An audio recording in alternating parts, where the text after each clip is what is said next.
દિવાળી બાદ સુરતમાં કોરોનાનું સંક્રમણ વધ્યું છે અને તકેદારીના ભાગરૂપે સરકાર દ્વારા સુરત, અમદાવાદ, વડોદરા અને રાજકોટમાં રાત્રિ કર્ફ્યુ લગાવવામાં આવ્યો છે।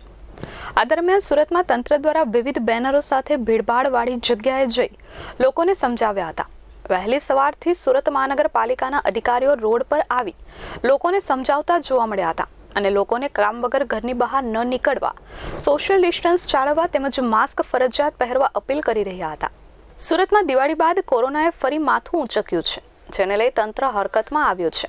સુરતમાં છેલ્લા 36 દિવસથી કોરોનાના કેસમાં સતત ઘટાડો નોંધાઈ રહ્યો હતો, જો કે એકાએક કેસ વધી જતા ચિંતાનો વિષય બન્યો છે। મહત્વનું છે કે દિવાળીની ખરીદીને લઈ લોકો રોડ પર નીકળી પડ્યા હતા, જેના કારણે સોશિયલ ડિસ્ટન્સ ના રહ્યું હતું, જેના કારણે સંક્રમણ ફેલાયું હતું।